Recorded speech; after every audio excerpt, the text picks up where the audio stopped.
But key thing here, the main takeaway is that rather than approach it wherever they are, on their dementia progression, rather than approach it with, don't worry, we're going to take care of you, which kind of conveys instant invalid status. Well, Yeah. I walked on two legs when I walked into this appointment. I don't need an amputation right now. So, Right. Better than that would be to talk to them and explain that you will support them on their journey. Mhm. Whatever they need, you will be there to help and support them on that journey. And it is a progression. Life doesn't end when you get that first diagnosis. There's a lot of very good quality of life that can be had. Right. That's very good. And that's hope, I think, for families at the end of the tunnel that you've just given. The diagnosis for any terminal disease is not pleasant. It just isn't. But for some reason, with Alzheimer's or other types of diseases that spawn dementia, our minds just tend to go right to the end. Yes. Yeah. No, there's a lot in between. Right. It's a journey. I always tell families it's a journey. So you have to go along on the ride during this journey with them. Correct. And you actually hinted to the second question I was going to ask, which is, does dementia automatically mean Alzheimer's? Okay. So to clarify, very important point, dementia itself is not a disease. Dementia is a collection of symptoms that are spawned by an underlying disease. About 2/3 of all dementia symptoms that we see have an underlying Alzheimer's disease diagnosis. But there are other diseases. There's Parkinson's disease produces its own sort of dementia. Frontotemporal lobe dementia is another disease. So the dementia itself is not actually a disease process in and of itself. It's indicative of the progression of that disease process. Okay, that's very good. Thank you, Donna, for explaining that and breaking that down for me. So if someone gets a diagnosis if the doctor were to say, well, it's dementia, then you would need to drill down a little bit with that doctor and find out what the underlying disease process is that's causing the dementia. Okay. And that was actually going into my third question, which is going to be a follow-up question. What can be expected as dementia progresses? And it sounds like the underlying disease is what needs to be looked at. Is that right? In the progression. I'll give you a yes and no on that one. What it's most important to remember is that there are no two people on this planet that have the same fingerprints. Nobody is the same. If you've met one person with dementia, you've met exactly one. And I think that over the years, a lot of our stigmas and stereotypes have, come from this very channeled view of Alzheimer's and dementia. So to answer your question, everyone is going to progress at their own level and their own pace. And as I say, different diseases can spawn dementia. Now, if you have Alzheimer's disease, you're going to see more prevalence of the memory loss. If it is the type of dementia that's coming from maybe Huntington's disease or Parkinson's disease, the memory loss there is not quite as acute. So, what to expect from it? Well, if we focus on Alzheimer's, because that tends to be the granddaddy, the big mama of, dementia diagnoses, the person, it's basically, how did they live their life? Were they always a very active person, very analytical? Those skills will probably stick around for a while. So really how it progresses is a very individualized thing, and everybody is different. Some people can plateau at a certain level and stay there for years and years, and others may have a steeper decline. It's really in the individual physiological makeup, and also what type of support do we provide on their journey. Mm-hmm.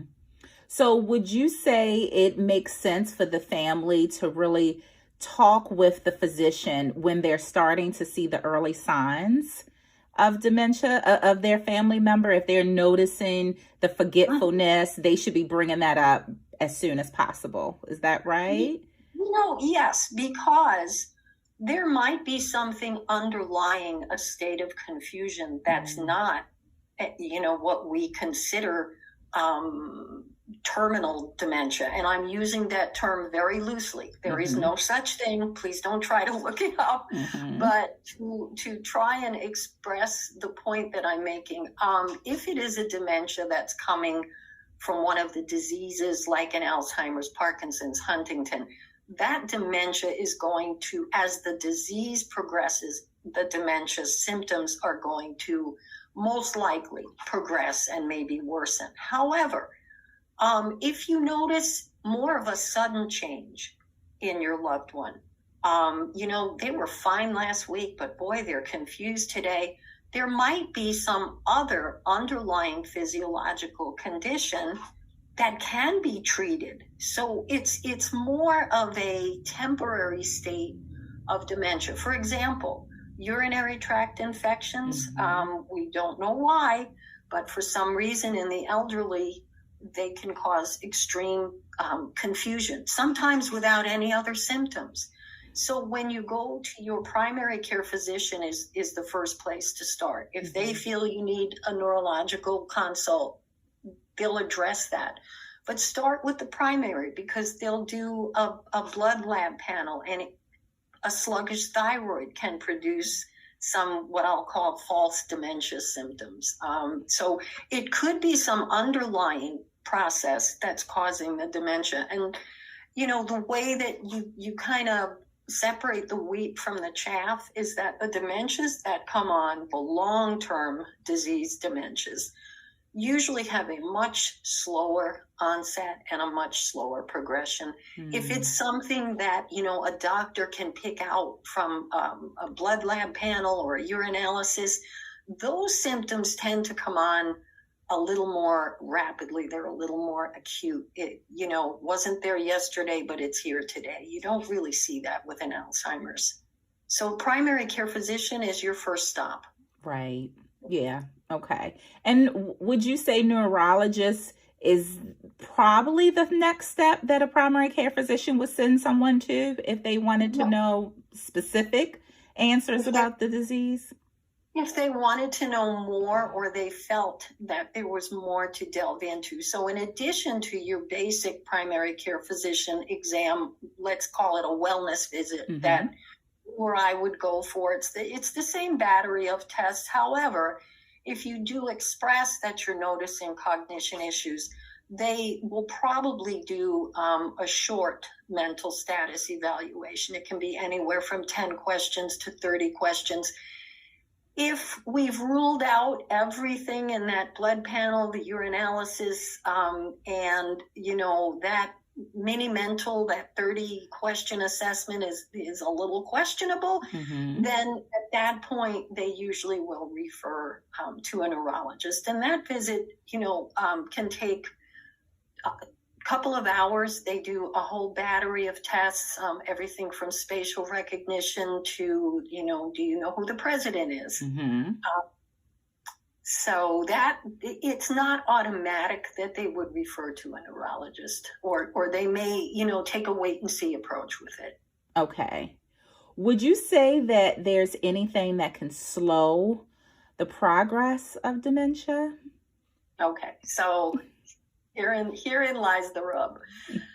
We can sometimes stave off the symptoms of dementia, but that underlying disease process is going to keep progressing. So if you have Alzheimer's, let's say, that Alzheimer's disease is going to continue to progress. Now, we have things like, the brain games, keep your brain focused, and the oral supplements that people can take. It may help for a while, only in that what some of these supplements do is they have mild blood thinning properties. So what you're actually doing is you're not treating the Alzheimer's at all. You're just temporarily allowing maybe an easier perfusion of blood and oxygen to the brain. As far as the word games, the crossword puzzles, and the Sudoku, if that was something that a person enjoyed doing before their diagnosis, then yeah, bring it on. Okay. But for somebody who, is maybe tottering between that first and second level, and they really are having issues with cognition, and you run out and you buy these are going to help you, they're probably just going to frustrate the person. I mean, to me, I don't know what portion of the brain is responsible for successful completion of a Sudoku puzzle, but I don't have one. I just it's tough. Yeah, I agree. It's not. I looked at one once and I thought, why would anybody want to do this? So now, I mean, put that my situation in place of someone who is maybe at their second stage of, dementia symptoms, and you're handing them a puzzle book. Probably the best advice that I could give, and this is my free advice, so take it for what it is that managing the symptoms of dementia, the best thing you can do for a person is find a way to safely let them live their life the way that they have lived their life. We get that diagnosis and all of a sudden, oh my God, we better take out the gas stove and hide the scissors and don't let them hold the baby. They might drop the baby. And I mean, if you're seeing things that incline you to truly believe you need to get the stove out of that kitchen, then that's what you need to do. But, again, usually early enough on, they may just have some mild cognitive impairment, some memory loss, but they can still function. That reflex muscle memory kicks in. You can still make a cup of coffee. You still know enough to pull the blinds down, put the lights out before you go to bed. So allowing people to be themselves wherever they are on that journey and not put restrictions in place before we need them, that I think will do more than, any word game, word searches. And again, if they help, that's fine, go for it. But, we have people that, again, they go in, maybe they are having some mild cognitive impairment that's visible to people. And they go in for the diagnosis. And, maybe they were out on the property chopping wood the day before, like they've done for 40 years. And all of a sudden they come home from that visit and, Mom, hurry up, go hide the axe. No, they've been doing this for 40 years. They're not just going to take that axe and go after, your neighbor's grandma. Right. So let them live their lives. That is probably the best thing that anybody can do to, at least not let those dementia symptoms take away from the quality of life that's very much still there. Yes. Well, that's wonderful, Donna. You actually answered those top questions that I get from families. And mostly it's the unknown that they are up against. They just don't know what they may not know until they get this diagnosis. So I really think you shed some light on all of it and kind of what to do. Is it any last words you would give to a family that's just a little bit nervous about having their spouse or their dad, to still live at home with this diagnosis, as opposed to moving into a senior living community? Because I know sometimes that's a challenge, trying to decide where to go. It is. It's a great challenge. And I know a lot of times,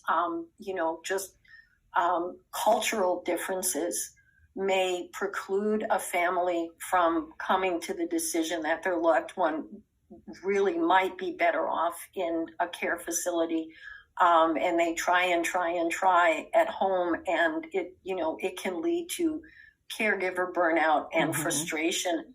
Having said that, though, if there is a way to safely have someone at home, that, you know, that is as close to a normal life as you can get. And that is certainly not anything derogatory on any of the long-term care providers that really do a good job, and they have beautiful communities and hopefully appropriate activities and so forth. But, you know, if it were me, I'd be saying, okay, but this isn't my life, you know? So that decision, you know, it comes down to a few factors. One, of course, is safety. If you've done your due diligence and you've put the keypad lock on the door and you have someone there, you know, for the overnight, and you've done all that, but they're climbing out the bathroom window, you know, you don't want to get to the point of where you're putting bars on the windows. That's right. Not so, you know, if you get to that point, then there should be no guilt. If your loved one is simply not safe, either in their own home or, you know, in your home, there should not be guilt attached to that. The other thing to look at when you're deciding is, what kind of social interactions do they have living at home? Are they isolated? Do they have friends? Do they have people who stop by, maybe take them out for lunch once in a while? Those things are wonderful. If they're very much alone and isolated, and I get it, you know, my own kids, I have 3 kids, 2 of them live in different states, and that's fine, you know, but you know, if it's to that point of where they're having no social interaction whatsoever, then sometimes they are better off, you know, if not in a sort of sleepover camp, dementia memory care facility, maybe an adult day program where they have activities and they have interactions can be a good middle ground for, we're not quite ready to sign them over to someone else for care, but they're just not getting it, what they need at home. And that's nobody's fault. Correct.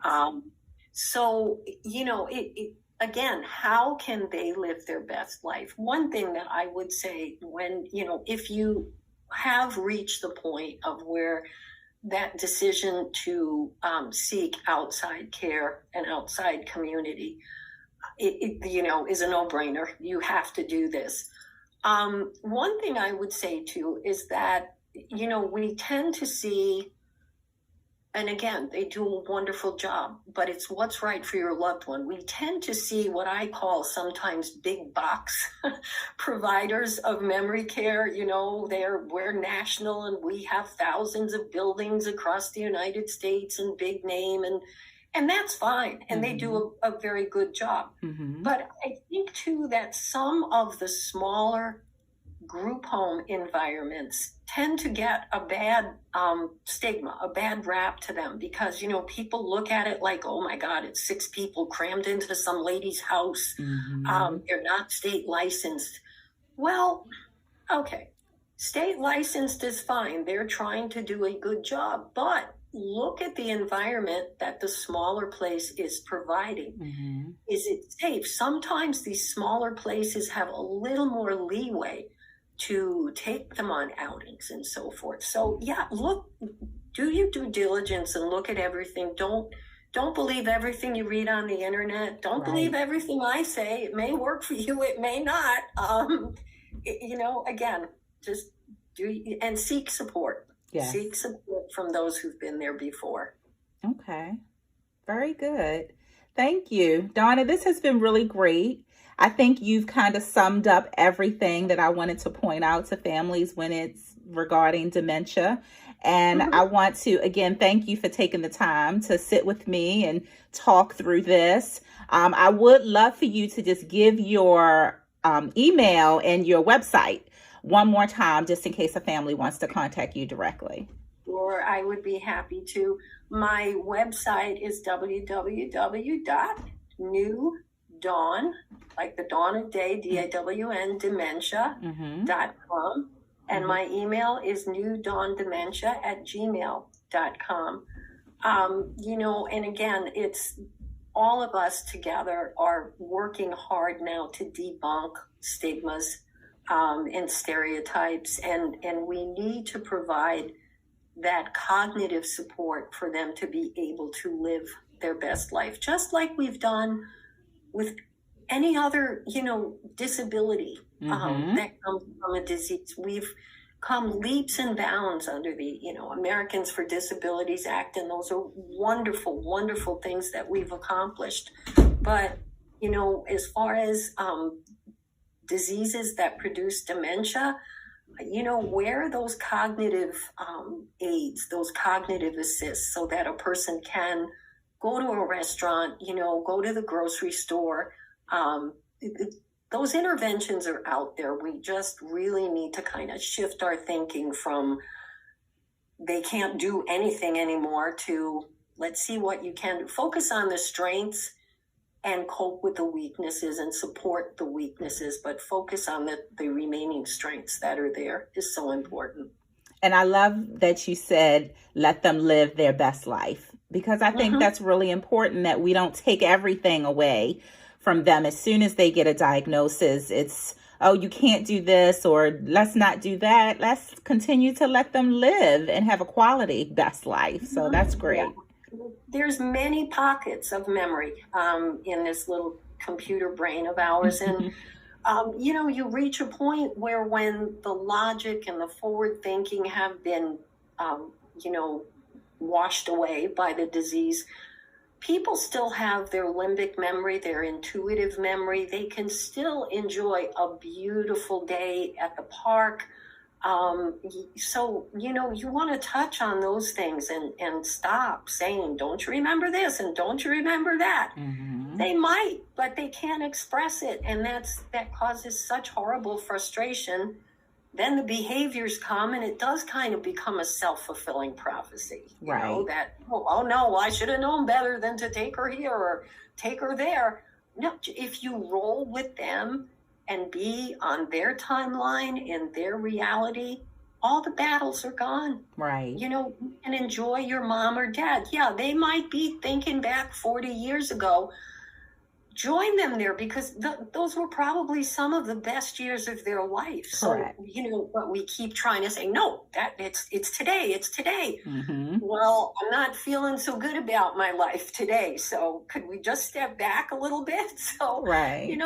Join them in that. And it's, yes, it is a devastating diagnosis, but again, so is any terminal diagnosis. And we should look at it that, we're going to provide the support that the person needs and join them on their journey. Very good.